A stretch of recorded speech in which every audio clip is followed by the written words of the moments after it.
কি দুর্দান্ত, কি অসাধারণ আর অবিশ্বাস্যভাবে শেষ 15 মিনিট খেলেছে বাংলাদেশ। কখনো রেফারির বাধা, কখনো বল বাধা পেয়েছে গোলপোস্টে। নিজেদেরকে নিংড়ে দিয়েছেন ফাহিম, ইমন, হামজারা। তবুও আরও একবার স্বপ্নভঙ্গ, হৃদয়ে রক্তক্ষরণ নিয়ে মাঠ ছাড়ল টাইগার ভক্তরা। তবে শেষ 15 মিনিটে অন্তত এই বিশ্বাসটুকু দিতে তারা সফল হয়েছে, খুব শীঘ্রই বাংলাদেশের ফুটবলে সোনালি সময় আসতে চলেছে। র্যাঙ্কিংয়ে বাংলাদেশের চেয়ে 20 ধাপ এগিয়ে থাকা সিঙ্গাপুর, ম্যাচের ফলেও এগিয়ে সিঙ্গাপুর। বাংলাদেশের ঘরের মাঠে এসে বাংলাদেশকে হারিয়ে গেছে 2-1 ব্যবধানে। সবকিছুই স্বাভাবিক এই তথ্যে, তবে এই তথ্যের মতো ছিল না ম্যাচের চিত্র। অন্য দিনের মতো গোলরক্ষক মিতুল মার্মা তার সেরা ফর্মে ছিলেন না। 2 গোলই সিঙ্গাপুর পেয়েছে রিবার্ড থেকে। একবার মিতুল সামনে যাবেন কিনা আলোচনা হচ্ছিল, এক্সান ফান্দিকে নিয়ে ফন্দি আটা হলো না বাংলাদেশের, বরং আরও একবার বিপদের কারণ হলেন ফান্দি। আর এর সঙ্গে সিঙ্গাপুরের হয়ে গোল করলেন সং। বাংলাদেশের প্রাপ্তি রাকিবের 1 গোল। আগের ম্যাচে হামজা গোল করেছেন, এই ম্যাচে পেয়েছেন অ্যাসিস্ট, কিন্তু তাতে কাজের কাজ হয়নি বাংলাদেশের।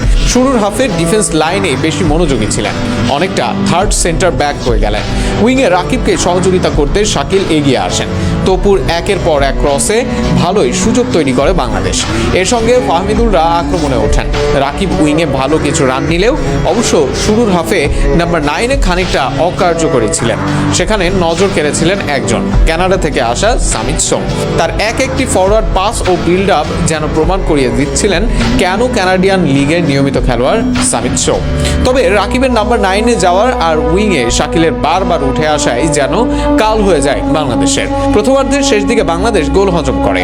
মিতুল কিছুটা এলোমেলো ছিলেন বটে, তবে শাকিল তার মার্কারকে ছেড়ে দিয়েই যেন জায়গা করে দেন, আর সেই সুযোগটা পেয়েই যেন গোল আদায় সিঙ্গাপুরের।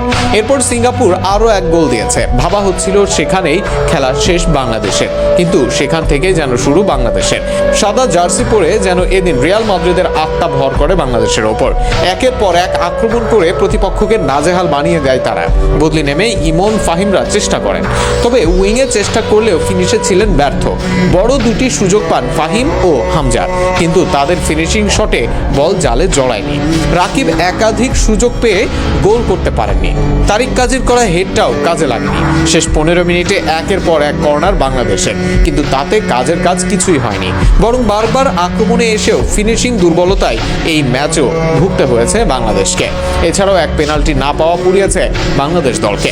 ছোটখাটো ভুলে বা অল্প ব্যবধানে ম্যাচ হারার চিত্র এদেশের ফুটবলের নতুন নয়, কিন্তু র্যাঙ্কিং ও মানে এগিয়ে থাকা এরকম দলের সঙ্গে এমন ফুটবল বাংলাদেশের প্রাপ্তি।